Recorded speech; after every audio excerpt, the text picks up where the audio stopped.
Assalamu alaikum. In this session we will learn about structures in C++. Structures क्या होते हैं? Structures is a collection of multiple data types. Structure में आप एक से ज़्यादा data type की वैल्यू स्टोर करा सकते हैं.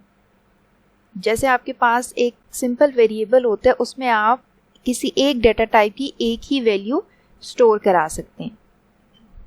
इसी तरह आपके पास फिर अरेज आती हैं. अरेज में आप मल्टीपल वैल्यू स्टोर करा सकते हैं, लेकिन वो भी किसी एक डेटा टाइप से ही बिलोंग कर रही होती हैं. अब स्ट्रक्चर्स में क्या होता है? स्ट्रक्चर्स में आप मल्टीपल वैल्यू स्टोर करा सकते हैं that belongs to different data types. Means आप डिफरेंट डेटा टाइप जिसमें इंटीजर है, फ्लोट है, कैरेक्टर है, उन सब की वैल्यूज इनपुट ले सकते हैं स्ट्रक्चर्स के अंदर. एक स्ट्रक्चर डिफाइन कर देते हैं और इन सब वैल्यूज़ को आप उसमें इनपुट ले सकते हैं. जैसे फॉर एग्जांपल अब एक स्टूडेंट है, ठीक है. अब स्टूडेंट के सबसे पहले स्टूडेंट का नेम है, स्टूडेंट की आईडी है, देन स्टूडेंट के मार्क्स आ जाते हैं, स्टूडेंट का ग्रेड आ जाता है. आप देखिए इन सारी जो इसकी स्टूडेंट की प्रॉपर्टीज़ हैं उन सब की डेटा टाइप डिफरेंट है, ठीक है. तो इसलिए हम एक स्टूडेंट का स्ट्रक्चर डिफाइन कर सकते हैं जिसके अंदर हम ये सारी डेटा टाइप्स डिफाइन कर सकते हैं और फिर हम किसी भी स्टूडेंट के लिए वो वैल्यूज़ जो हैं वो इन डेटा टाइप्स की इनपुट करा सकते हैं. अगर आप स्ट्रक्चर के सिंटैक्स की तरफ आएँ, अच्छा सबसे पहले जो है आप स्ट्रक्चर की डिक्लेरेशन करते हैं. स्ट्रक्चर की डिक्लेरेशन आप जो मेन की जो बॉडी है जब फिनिश हो जाती है मेन की बॉडी से बाहर करते हैं, ठीक है. ये मेन के अंदर आपने स्ट्रक्चर को डिक्लेयर नहीं करना होता, मेन से बाहर करना होता है. सबसे पहले स्ट्रक्ट का कीवर्ड, उसके बाद जो भी आपने अपने स्ट्रक्चर को नेम देना होता है आप वो नेम डिफाइन करते हैं. उसके बाद स्ट्रक्चर की आप बॉडी स्टार्ट करते हैं, ठीक है. उसके अंदर data type member 1. For example आपने कोई इंटीजर टाइप का नंबर लेना है तो आप यहाँ पे इंटीजर और आगे उसका नेम. नेक्स्ट आपने कोई कैरेक्टर टाइप का लेना है तो यहाँ पे कैरेक्टर और उसके बाद उस कैरेक्टर वेरिएबल का नेम. तो इस तरह से आपने जितने भी यहाँ पे डिफरेंट डेटा टाइप्स डिफाइन करनी है वो आप स्ट्रक्चर के अंदर डिफाइन कर देते हैं. ये वाले जो वेरिएबल्स होते हैं इनको आप स्ट्रक्चर के मेंबर्स कहते हैं, ठीक है. अब इन डिफरेंट डेटा टाइप्स को मिला के आपने एक न्यू डेटा टाइप बना ली है जो आपने स्ट्रक्चर का नेम रखा होगा उससे डिफाइन करती है, ठीक है. ये आपने स्ट्रक्चर को डिक्लेयर कर दिया और स्ट्रक्चर को डिक्लेयर करने के बाद जब आप उसकी ब्रेसेस क्लोज करेंगे तो आपने टर्मिनेटर लाजमी लगाना है.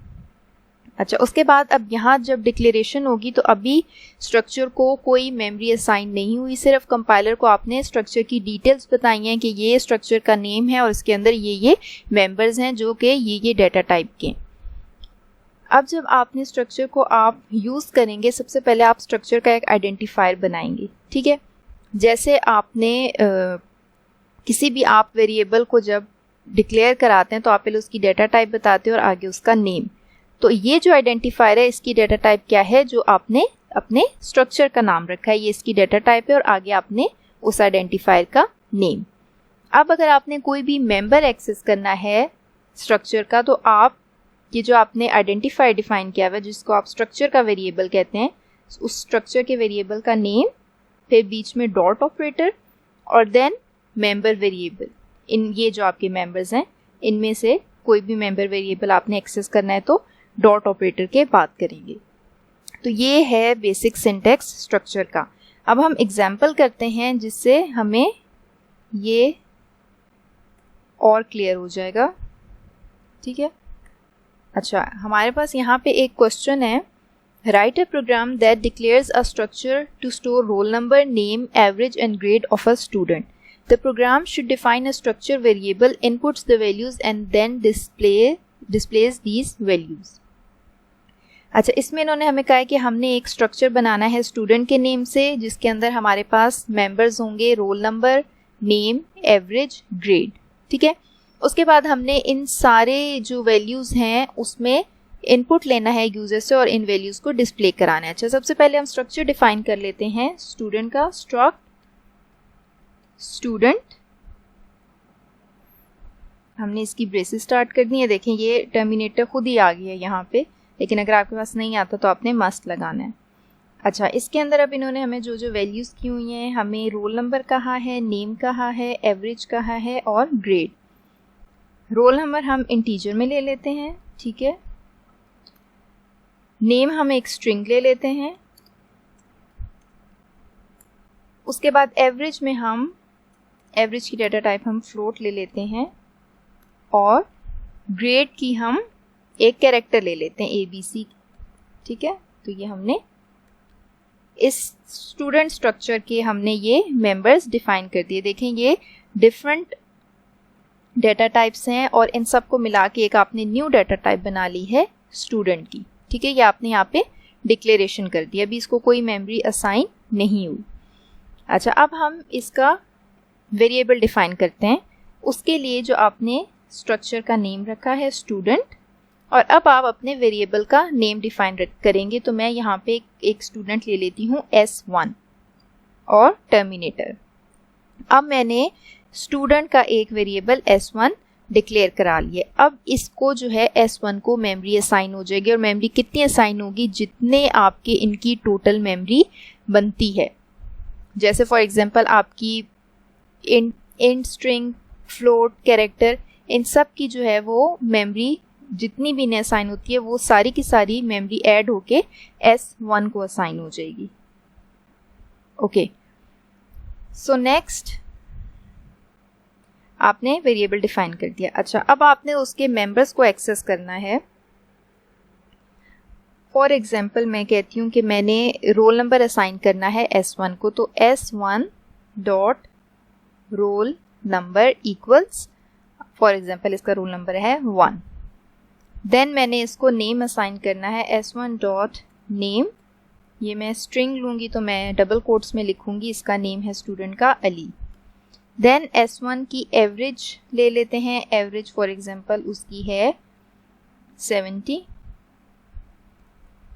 एंड देन S1 का हम ग्रेड ले लेते हैं। तो ग्रेड हमने सिंगल कोट्स में लिखना है और इसका ग्रेड बनता है C, ठीक है। ये हमने एक S1 जो है वो हमने वेरिएबल लिया है स्टूडेंट का, और उसकी हमने सारी वैल्यूज़ असाइन कर दी, ठीक है। अब आप इनको सी आउट करा सकते हैं। सी आउट भी इसी तरह आपने डॉट ऑपरेटर्स यूज़ करके ही कराना है। S1 dot roll number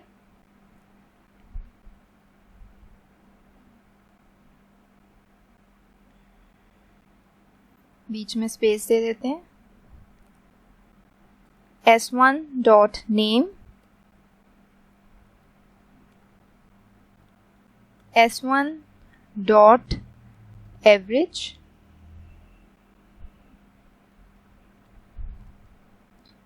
S1 dot grade.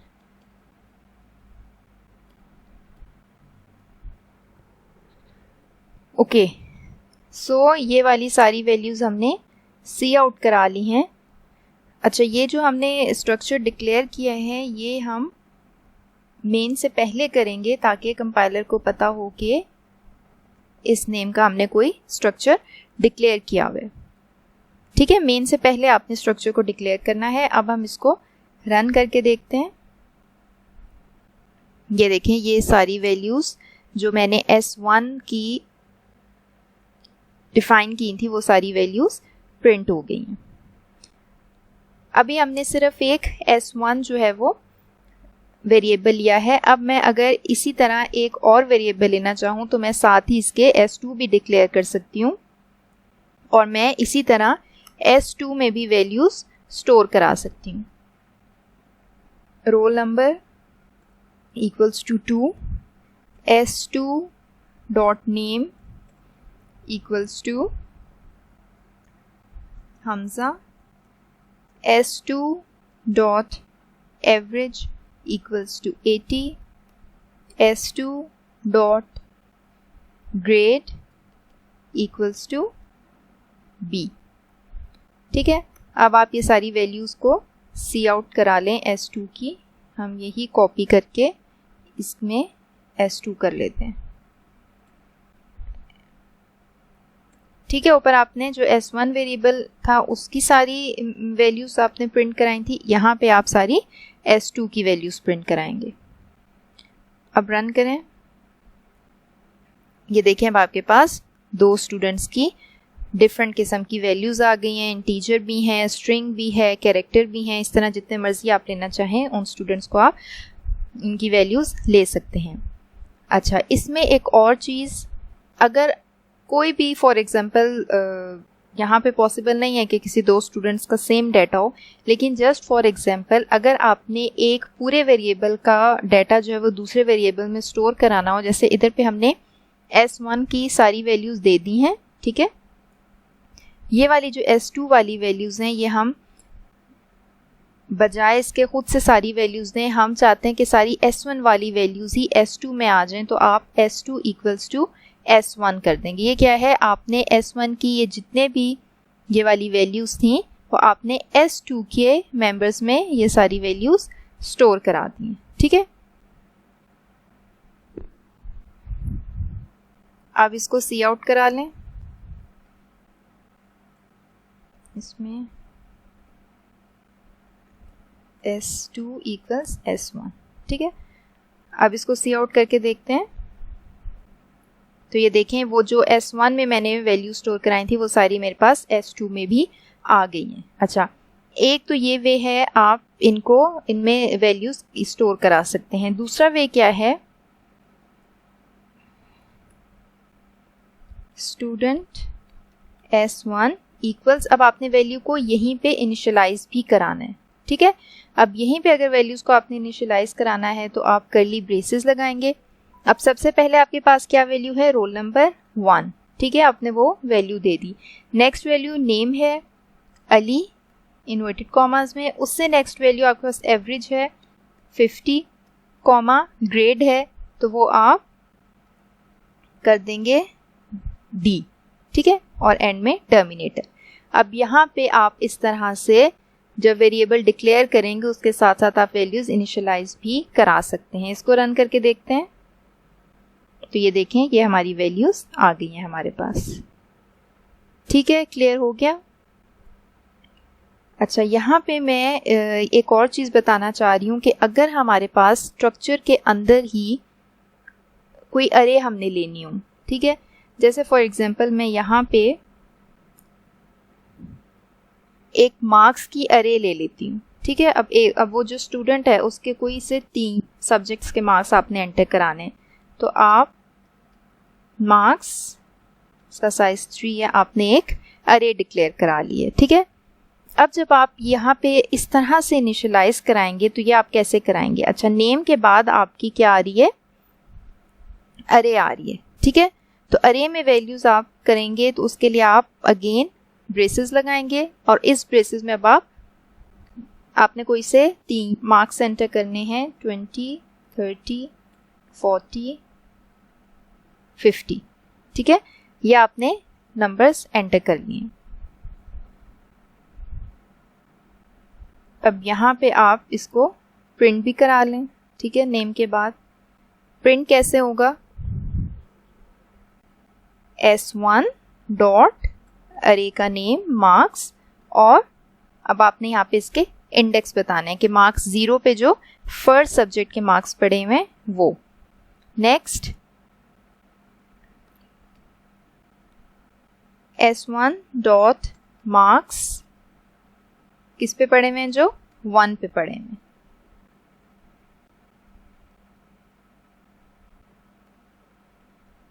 ठीक है। अभी फॉर एग्जांपल हम 2 सब्जेक्ट्स के ही मार्क्स प्रिंट करा रहे हैं, जो 0 पे पड़े हैं और जो 1 पे पड़े हैं, ठीक है। अब हम इसको रन करके देखते हैं। अच्छा, हमने साइज जो है वो 3 लिया है, तो हम यहाँ पे 3 सब्जेक्ट्स के मार्क्स ही एंटर कराएंगे। मैंने बाय मिस्टेक 4 करा दिए थे,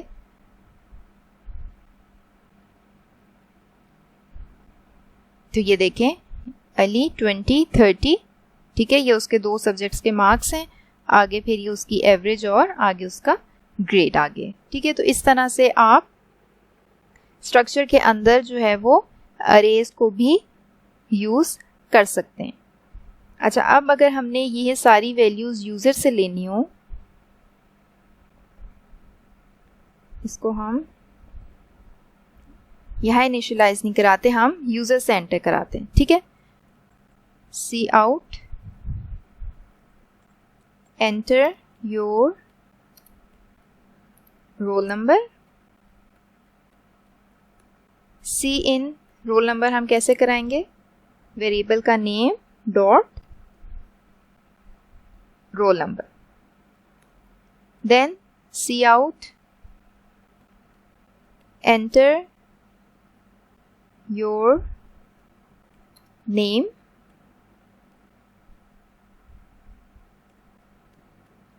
सी इन क्या कराएंगे हम? S1 dot name. देन अब आते हैं marks. Cout, enter marks of 3 subjects.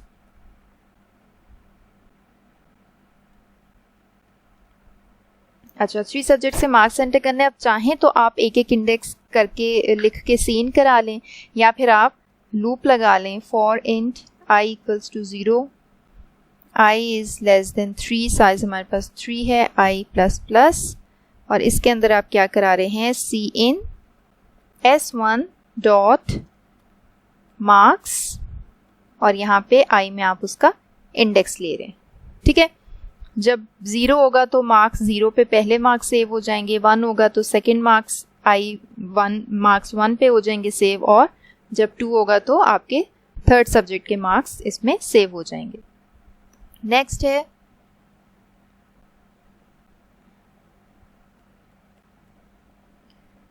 C out, enter your average, and then cout, cin करा लें average, S1 dot average, cout, enter your grade.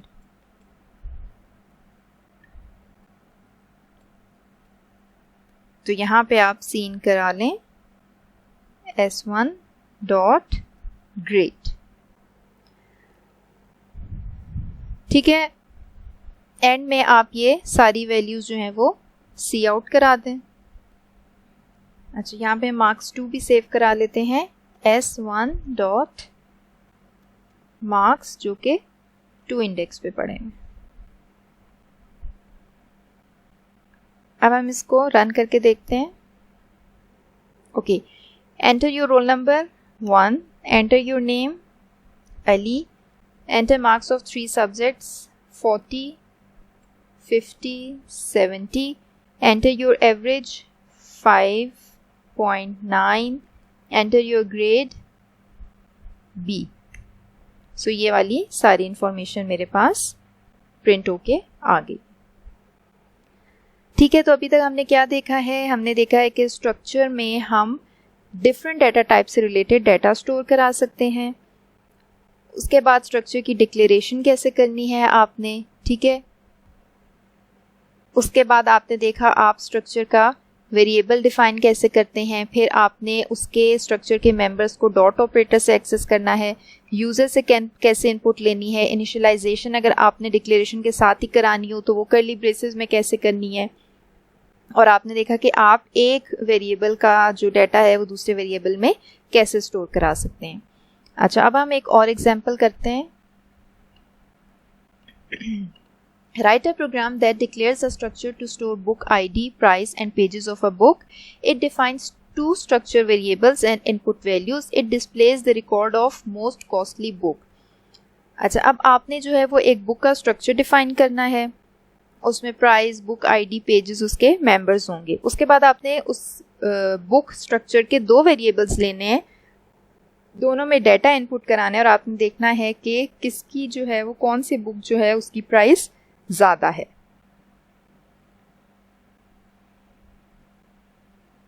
अच्छा, सबसे पहले main से ऊपर हम अपना स्ट्रक्चर डिफाइन करते हैं। स्ट्रक्ट बुक, इसमें क्या है? Book ID, price and pages. ठीक है, बुक आईडी हम इंट में ले लेते हैं, आईडी प्राइसेस हम फ्लोट में ले लेते हैं, प्राइस, और नेक्स्ट है हमारे पास पेजेस, तो वो हम इंट में ले लेते हैं। अच्छा, ये मैंने बुक का स्ट्रक्चर डिफाइन कर दिया।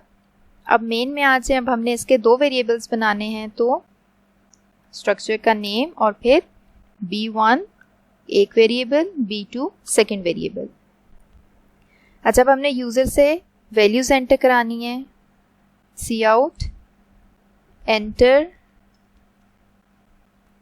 ID, price and pages of book 1। इसमें आप सीन करा रहे हैं, अब आपने B1 से एक्सेस करना है उसके मेंबर्स को, B1.id। नेक्स्ट आप क्या करा रहे हैं, B1.price, और नेक्स्ट आप करा रहे हैं B1.pages।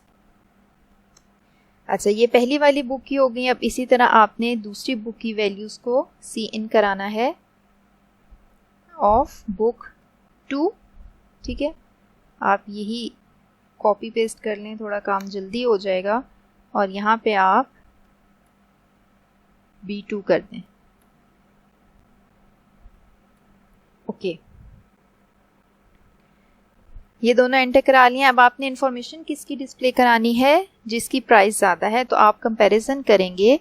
If B1.price is greater than B2.price, तो वो क्या करे, सी आउट वो कराए B1 की इन्फो। ठीक है, अगर B1 जो है वो एक्सपेंसिव बुक है तो B1 की ID, B1 की प्राइस एंड B1 के पेजेस।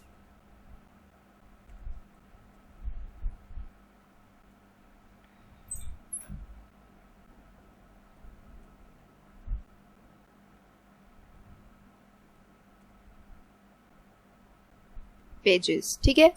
एल्स अगर B2 की प्राइस जो है वो ज़्यादा है, वो एक्सपेंसिव बुक है, तो वो B2 की इंफॉर्मेशन डिस्प्ले कराए, B2। ओके, सो इसको रन करके देखते हैं।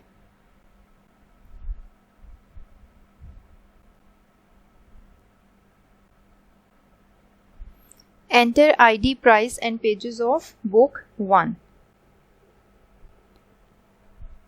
ID 12, price 500 and pages हैं इसके 2000। ठीक है, अब enter ID, price and pages of book 2, इसकी ID है 13, प्राइस है इसकी 300, इसके पेजेस हैं 900। तो अब इन्फो हमें किसकी शो हुई है, जिसकी प्राइस हाई थी, वो बुक 1 थी, जिसकी ID 12 है, प्राइस उसकी 500 है एंड उसके पेजेस जो हैं वो 2000 है। ओके, ये क्वेश्चन हो गया। नेक्स्ट क्वेश्चन देखते हैं। Write a program that uses a structure to store employee name, working hours, hourly rate and gross pay. The program inputs the values and calculates gross pay and display all the data. अच्छा, इसमें आपने जो है वो एक employ का structure बनाना है। उसमें आपने employee name, working hours, hourly rate and gross pay, members define करने हैं और ये वैल्यूज़ आपने इनपुट लेनी है, जबकि ग्रॉस पे आपने कैलकुलेट करनी है और इसको डिस्प्ले कराना है। ठीक है, अच्छा, सबसे पहले अब स्ट्रक्चर डिफाइन करना है। उसके लिए स्ट्रक्ट का कीवर्ड, उसके बाद स्ट्रक्चर का नेम, उसके बाद ब्रेसेस और एंड में ये टर्मिनेटर। इसके अंदर आप क्या डिफाइन कर रहे हैं,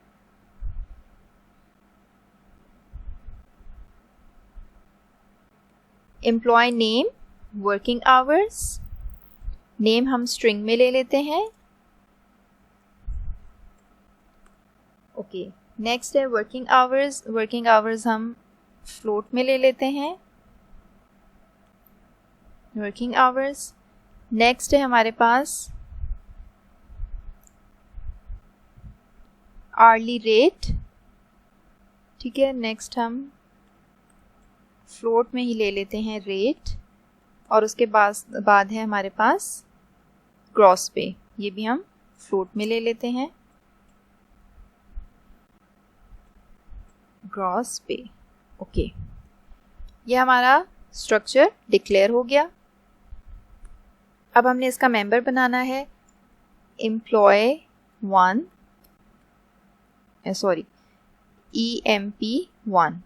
ये हमने एक इसका वेरिएबल डिक्लेयर करा लिया। अच्छा, अब ये वैल्यूज जो हैं वो हमने इनपुट करानी है, तो हम सी आउट करा देते हैं enter employee name, then working hours, then rate and gross pay। ये hourly rate है, हम यहाँ पे hourly rate and gross pay। Cin आपने कराना है सबसे पहले EMP जो वेरिएबल नेम है dot name, next EMP1 dot working hours, next है EMP1 dot rate, EMP1 dot अच्छा ग्रॉस पे हमने नहीं इनपुट करानी, हम यहाँ से भी ग्रॉस पे रिमूव कर देते हैं, हमने सिर्फ आवर्ली रेट तक डेटा इनपुट कराना है, ठीक है। ये तीनों चीज़ें इनपुट हो जाएंगी, हमने फाइंड आउट करनी है EMP1 डॉट ग्रॉस पे।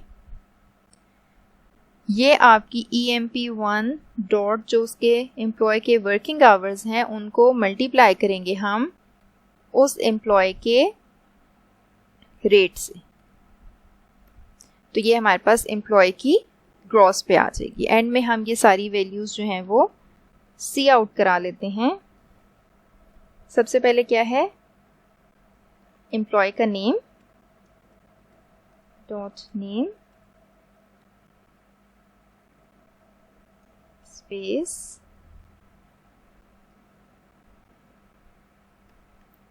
नेक्स्ट है एम्प्लॉय का वर्किंग आवर्स, नेक्स्ट है एम्प्लॉय के रेट, एंड नेक्स्ट है एम्प्लॉय का की ग्रॉस पे।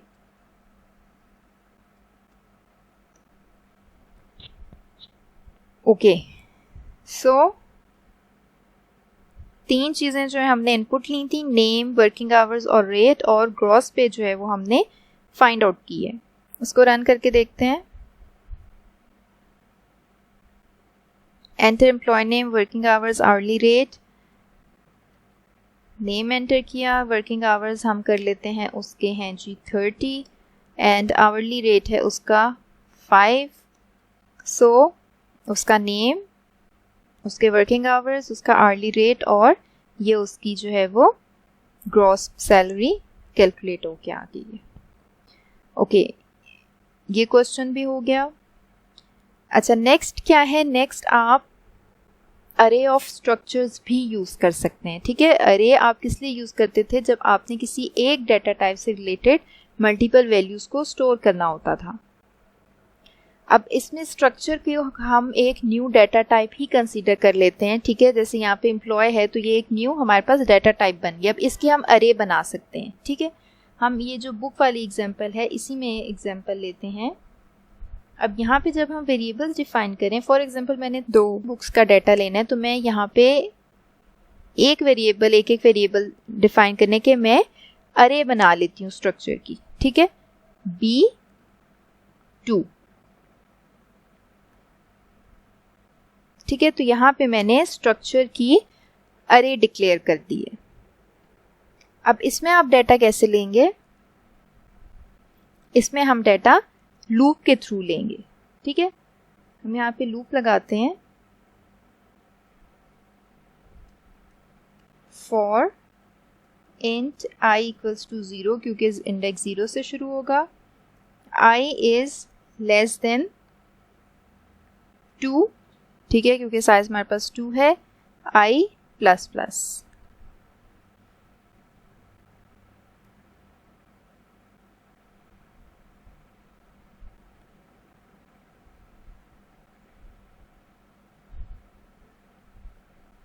यहाँ तक हम कर लेते हैं, ये वाला पार्ट हम अभी निकाल देते हैं। Okay, so enter ID, price and pages of book. अब हम यहाँ पे I लिख देते हैं, क्योंकि I में ज़ाहिर है एक एक का इंक्रीमेंट होता जाएगा तो वो आगे चलती जाएगी। अब यहाँ पे आपने, क्योंकि ये अरे है B, तो आप यहाँ पे इंडेक्स डिफाइन करेंगे, ठीक है, ये आपने इंडेक्सेस डिफाइन कर दिए। अब आपको ये बार बार स्टेटमेंट लिखने की ज़रूरत ही नहीं है, जितने मर्जी आप बुक्स का डाटा लेना है आप वो सारी जो है वो उतना अरे का साइज डिफाइन कर देंगे और सिंपल एक लूप के साथ आप वो सारी वैल्यूज जो हैं वो इनपुट करा सकते हैं, ठीक है। अब यहाँ पे क्या होगा, जब I की वैल्यू 0 होगी तो इनिशियली जो B0 में, ठीक है, जो अरे होगी उसके 0 इंडेक्स पे ID होगी, उसकी प्राइस और पेजेस सेव हो जाएंगे। नेक्स्ट क्या है, I की वैल्यू 1 होगी तो B1 वाले इंडेक्स पे नेक्स्ट बुक का सारा डाटा सेव हो जाएगा। अब हम इसको आउटपुट भी करा लेते हैं for int j equals to 0, j is less than 2, j plus plus,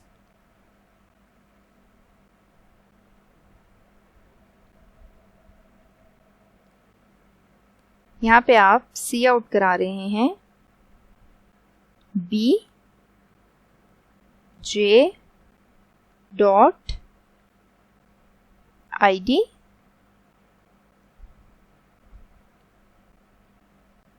B index में J dot price and B J dot pages.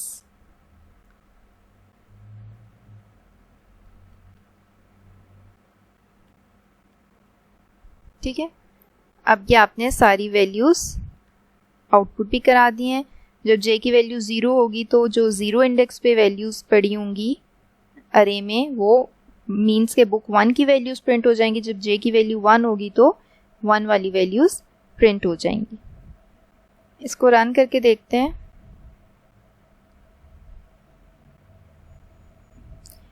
Enter ID, price and pages of book I आ रहा है यहाँ पे। अच्छा, यहाँ पे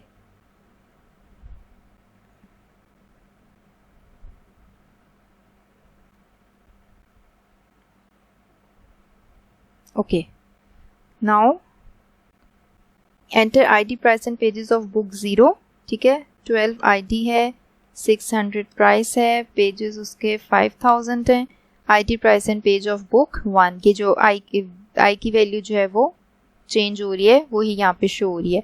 सो ID 13 है, price इसकी 1200 है, पेजेस इसके 6000 है। तो ये दोनों बुक्स का आपको डाटा भी शो हो गया। तो यहाँ पे तो सिर्फ मैंने 2 बुक्स ली हैं, लेकिन आप जितनी मर्जी चाहें यहाँ पे बुक्स का डाटा लूप्स के थ्रू आप एंटर करा सकते हैं। तो आप इस तरह से स्ट्रक्चर की अरेज भी बना सकते हैं। सो इस सेशन में हमने स्ट्रक्चर को डिटेल में देखा है। नेक्स्ट टाइम तक अल्लाह हाफिज़।